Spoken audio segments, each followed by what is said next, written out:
Bine v-am găsit, dragii mei din Zodia Berbec, oriunde v-ați afla. Bine ați venit tuturor pe canalul meu, Tarot Flor de Loto, la o nouă lectură generală pentru luna august a acestui an 2025. Așa că toți cei care aveți soarele, luna, Venus, ascendentul sau oricare alt aspect astral important pentru voi din harta voastră natală și care are legătură cu Zodia Berbec, atunci această lectură este de asemenea și pentru voi. Ca de fiecare dată vă readuc aminte, este totuși o lectură generală, vă rog să luați decât acele mesaje care vor rezona cu voi, iar restul lăsați-le să zboare în univers, pentru că sigur sunt pentru alte energii care într-o mai mică sau mai mare măsură au o legătură cu Zodia Berbec. Ca de fiecare dată, înainte de începutul unei noi luni, în speță luna lui august, am scos o carte pentru fiecare săptămână a acestei luni, să vedem așa pe ansamblu cam ce se întâmplă în această lună. Și avem prima săptămână avem Torța, care ne vorbește de o dezvoltare spirituală, de o iluminare și de o înțelegere mult mai bună a unor anumite lucruri, anumitor situații care sunt deja existente în viața voastră. Vă veți da seama mult mai bine, probabil, cum ar trebui să acționați în anumite circunstanțe pe care voi le traversați în acest moment. Cea de-a doua săptămână vine cu o situație temporară, poate de o mișcare de locație, schimbare de locație, este ceva temporar, nu este o schimbare care apare în viața voastră, nu este ceva de lungă durată. Cea de-a treia săptămână vine cu un plan care un pic se blochează. Avem nodul care ne vorbește de planuri care nu prea dau rezultate. Sau cel puțin un anumit plan la ceva ce voi v-ați gândit se va vedea din a treia săptămână că nu este tocmai, nu dă roade, ca să zic așa. Ei, și sfârșitul lui august, ultima săptămână din august, vine cu acest gong, care ne vorbește de un eveniment care pe voi vă va fascina, un eveniment care vă va emoționa foarte mult. Vine ceva în viața voastră foarte, foarte interesant și important pentru voi. Haideți să vedem ce ne spune tarotul, ce vine pentru voi, dragilor din Berbec, sau cu legături puternice cu această zodie în luna lui august. Și acum dezbatem un pic așa pe aspectele astea cele mai importante ale vieții. Începem desigur cu partea profesională. Partea profesională, dragilor, ați avut cu ceva timp în urmă, poate chiar și în prezent, ați avut destul de multe oferte, poate de joburi, doar că nu toate au fost chiar lapte și miere. Eu, din câte văd aici, ați ales una sau ați ales acea variantă în care ceva să rămână în urmă. Poate chiar ați părăsit un job și ați căutat și veți căuta de-a lungul, cel puțin în prima jumătate din august, veți căuta către alte zări un alt job. Pentru alții, acest 6 de spade îmi vorbește de o tranziție destul de dură, chiar și cam pe tot parcursul lunii, aș spune eu, mai ales că aici văd că avem și un 10 de bâte, nu va fi foarte ușor pe planul ăsta profesional. Veți avea multe responsabilități, poate noi responsabilități la locul de muncă pe care veți încerca să le duceți oarecum în spate. Nu pot să vă las chiar așa, hai să mai punem dar veți fi învingători, dragilor.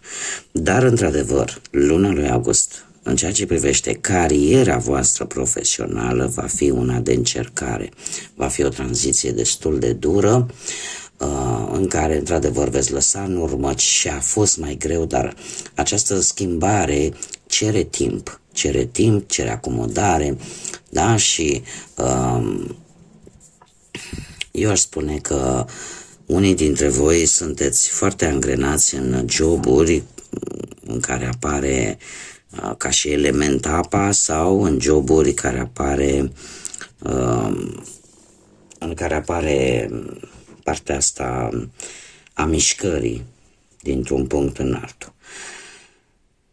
Pentru cei care se regăsesc cu această informație, dar lucrul acesta va fi decât în august, va fi o lună destul de grea, de greuță, cum am văzut că se mai folosește și termenul ăsta, dar în finalul voi, undeva la începutul lui septembrie, lucrurile se vor clarifica și asta pe voi vă va ajuta să aveți o viziune total nouă, total promițătoare, ceva nou, pozitiv și un mare succes pentru tine din punctul ăsta de vedere profesional.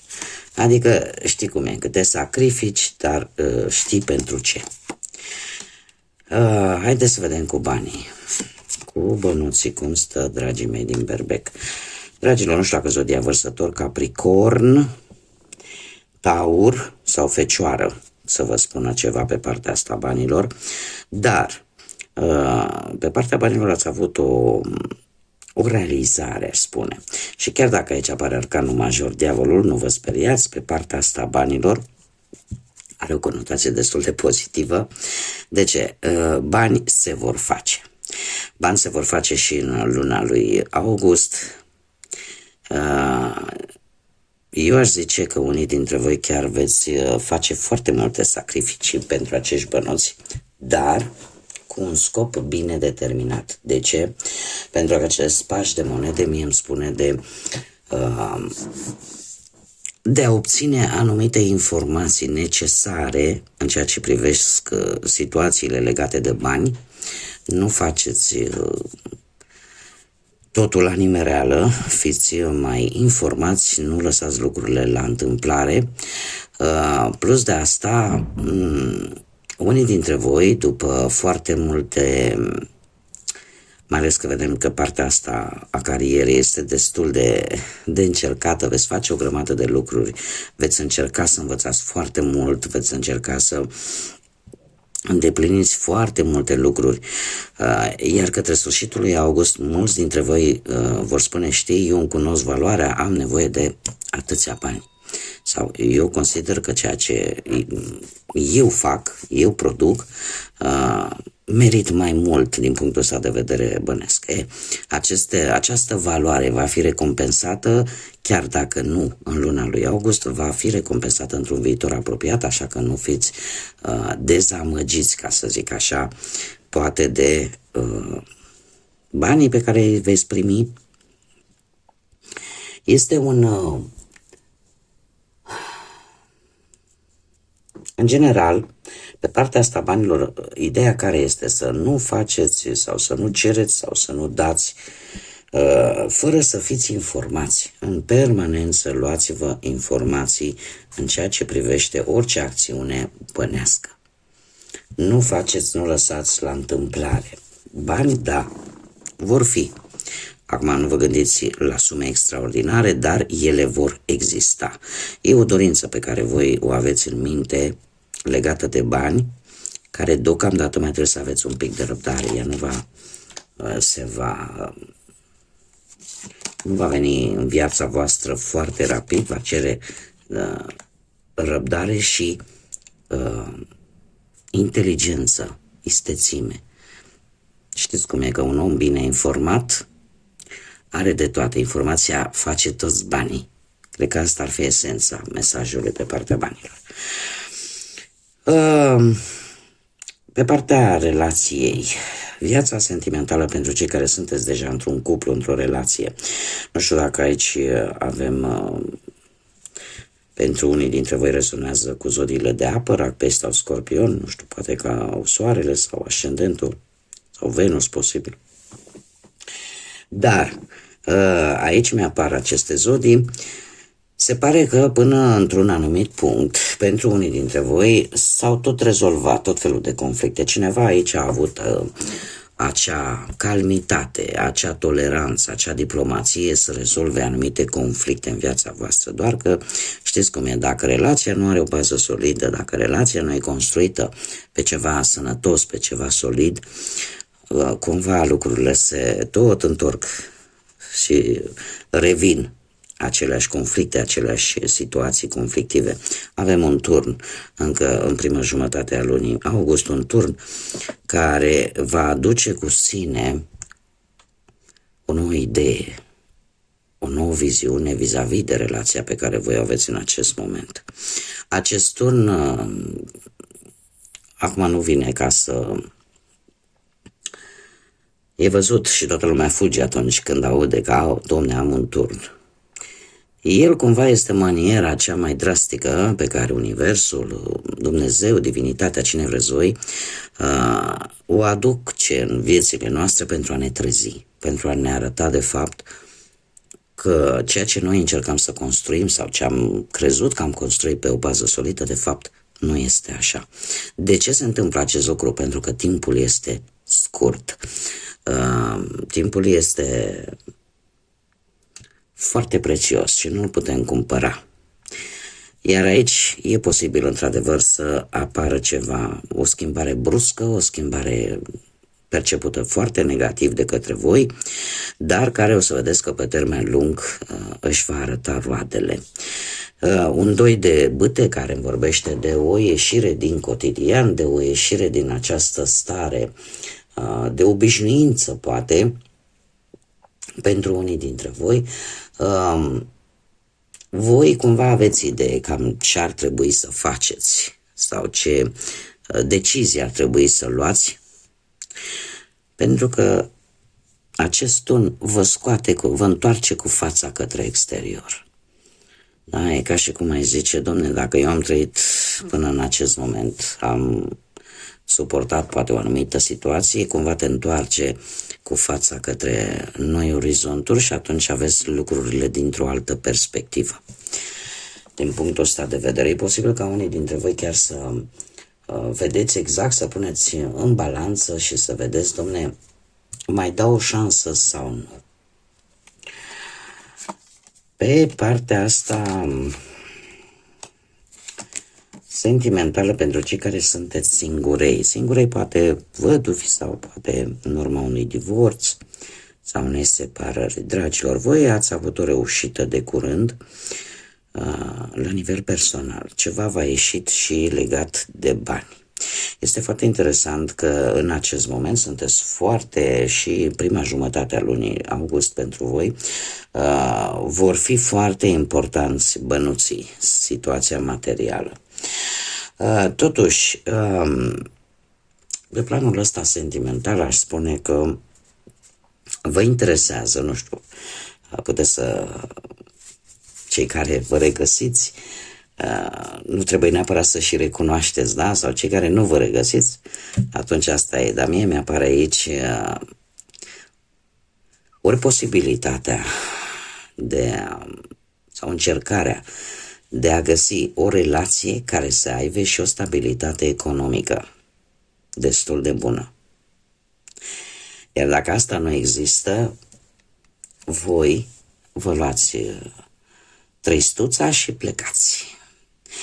Ce îmi spune acest 8 de cupe? Până la sfârșitul lui august, voi nu căutați în continuare. E ca și cum ai spune, știi, sunt decepționat. De ce? Nu obțin ceea ce eu îmi doresc. Și faceți un gest destul de interesant, ar zice. De ce? Pentru că mulți dintre voi poate vă îndepărtați tocmai pentru a nu distruge ceva sau pentru a vă simți în siguranță, pentru că ce văd eu aici, asta mi-arată interesul vostru în acest moment, chiar și pe partea sentimentală, nu e, Dom'le, mă apuc și uite, găsesc pe unul, Dom'le, am iubire, dar așa facem o foame extraordinar. Nu, la voi trebuie să existe o stabilitate materială. Iar dacă această stabilitate materială nu există, atunci vă luați jucăriile și plecați. Așa că dacă aveți în plan un început de relație cu cineva, dacă acest lucru care este important nu va ieși, Nu, veți lăsa tot ce e în urmă, tocmai în ideea de ce să intru într-o relație, să o prelungesc agonia când eu știu exact ceea ce îmi doresc de la o relație. Iar partea materială este un lucru cert. Bun, haideți să vedem cu numerele și mesajele îngerilor pentru voi, dragilor din Berbec. Și ce date importante, numere importante vin pentru voi de-a lungul lunii lui august. Un mesaj, te rog, pentru dragii mei din Berbec.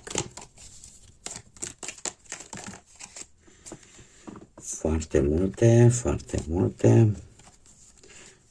Pe acestea. Să văd dacă s-a mai întors. Hai că le las pe toate care s-au întors, le las, chiar dacă mai îmi iau un pic de timp.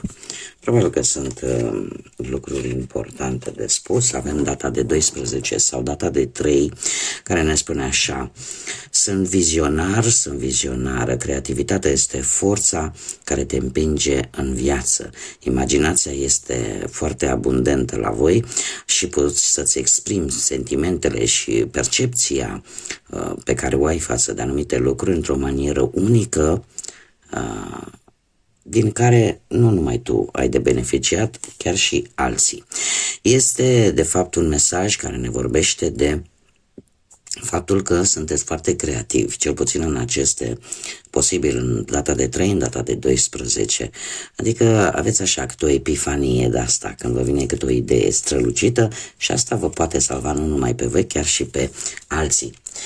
Mergem mai departe, data de 20 poate să fie importantă, sau numărul 20, sau data de 2, sau numărul 2, care ne spune așa: vă relaționați cu ceilalți la un nivel aproape cosmic.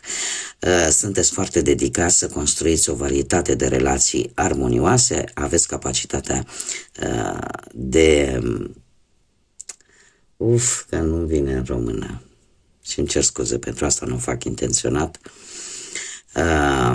Dar aveți acea capacitate de a lega destul de ușor legături cu ceilalți, cel puțin din punctul vostru de vedere, prin amabilitate. Sunteți foarte amabili, iar asta vă va ajuta în aceste două tăți, să nu vă pierdeți cumpătul și chiar să fiți amabili.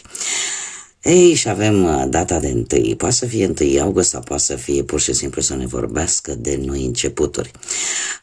Sunteți un întreprinzătoare cu forme foarte inovatoare, aceea de a crea șanse, de a crea oportunități. Determinarea și rezistența voastră sunt foarte puternice și asta vă va ajuta să treceți peste momente, timpuri foarte dificile și în felul ăsta să atingeți succesul. Este destul de simplu, nici nu trebuie comentat foarte mult, oricum voi aveți acel dinamism, da? Acea energie dinamică care vă caracterizează. De asemenea avem cifra 6, data de 6, care ne vorbește de inima voastră, de sufletul vostru. Spune, inima ta este ca un cadou. Voi sunteți aveți grijă, sunteți o persoană care îngrijește această neapărat abilitate, această calitate de a avea grijă de ceilalți, cumva vă nașteți cu ea și aveți un mare talent pentru a-i ajuta și a-i vindeca pe alții. Este un autosacrificiu și o protecție foarte mare vis-a-vis de persoanele care pentru voi sunt importante. Veți oferi protecție, veți ajuta. Ceva se va întâmpla pe data de 6 posibil, sau care să aibă legătură cu cifra 6. De asemenea, se mai repetă încă o dată cifra 6, importantă pentru voi, și avem și data de 24 sau numărul 24. Aveți o inimă de aur și asta vă dă abilitatea de a menține relațiile foarte echilibrate și stabile. Sunteți loiali în fața celor dragi vouă și puteți fi foarte protectori, dar în același timp să și dăruiți. Da? Deci ne vorbește iară de protecție. și un ajutor pe care voi îl puteți da. Haideți să vedem și inițiale de nume, prenume, pseudonim sau porecle de persoane importante pentru voi în această lună august, sau cu care voi veți avea o comunicare, veți avea o legătură sau va avea o anumită importanță pentru voi în această lună august. Și avem, da, să se vadă, litera T, litera O, litera R,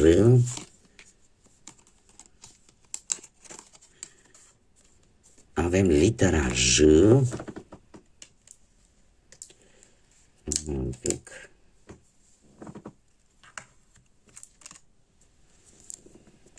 ceva s-a întâmplat, nu e problemă. Deci avem litera T, O, R, J, K de la kilogram, C, G și litera E. Inițiale de nume, prenume, pseudonim sau porecle de persoane importante pentru voi.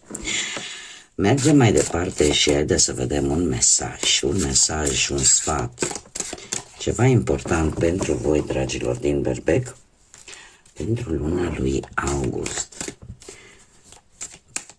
Ce mesaj important trebuie să ajungă la voi? Și avem peștera monstrului. Ia să vedem. Alege iubirea în fața oricărei temeri. Alege iubirea față de teamă în orice moment. Să știi că iubirea este cea mai înaltă vibrație dintre toate. Asta ne vorbește de provocările care pot apărea în viața voastră și cumva ideea de a le primi fără teamă, de a le privi fără teamă, de a le privi într-o modalitate în care spui, Domne, asta este, îmbrățișez ceea ce vine pentru mine, asta de fapt te face să fii mai puternic și să te dezvolți și mai mult ca și om. Așa că, indiferent de ce vă veți lovi, am văzut acolo că vor veni și mici piedici. De multe ori, indiferent cât de tare ne-am necăji vis-a-vis de o situație care nu ne place, nu trebuie să fim lași, nu? Și trebuie să ne luptăm ca să ieșim la suprafață, să ne luptăm ca să rezolvăm respectiva situație. Dar înainte de a începe să ne plângem de milă și să spunem de ce mie, de ce numai eu, de ce... îmbrățișăm această experiență, pentru că indiferent cum, tot va trebui să o rezolvăm într-un fel sau altul. Dar lăsând frica să ne domine, asta, teama, frustrarea, asta nu va face decât să îngreuneze și mai mult rezolvarea respectivă sau găsirea soluției respectivei probleme. Bun, dragilor, haideți să vedem și ce ne spun aceste zaruri astrologice, ce vine pentru dragii mei din Berbec în luna lui august. Foarte interesant, avem casa 7, semnul racului, și aici să-mi dau seama dacă e nodul nord sau nodul sud. Și se pare că e nodul sud. Dragilor, faptul că avem casa 7 care ne vorbește despre, în general, despre relația ta, despre perechea ta, dar ne poate vorbi și de inamicii voștri, despre anumite declarații pe care le face cealaltă persoană, da? Care poate să fie ori un inamic, ori pur și simplu perechea voastră. Iar, mai ales pentru cei care nu aveți pe nimeni, trebuie să vă spun că luna lui august, asta mi-arată zarurile astrologice, sunt mari șanse ca acest cineva să apară în viața voastră. Că avem și zodia rac, Vorbește de familie. Zodia Rac este o zodie foarte familistă și care în general se preocupă tare mult pentru siguranța familiei sale. Este zodia cea mai maternală din tot zodiacul, care simpatizează foarte ușor cu alții și devine agresiv doar atunci când e vorba de proprii săi copii sau de acele persoane foarte dragi lor. Abia atunci se dovedesc a fi un pic agresiv. Faptul că avem casa 7 și această zodie a racului îmi spune că e legat de ceva, ori din familie, ori de relațiile, perechile voastre importante, acele persoane de suflet. Nodul sud, de fapt, vine cu ceea ce trebuie, de ceea ce voi trebuie să țineți cu adevărat cont și să nu mai repetați. Da? Nodul sud este, de fapt, karma, ce trebuie reparat, cu ce venim dintr-o viață anterioară, cu ceea ce s-a greșit undeva în trecut și acum nu mai trebuie repetat.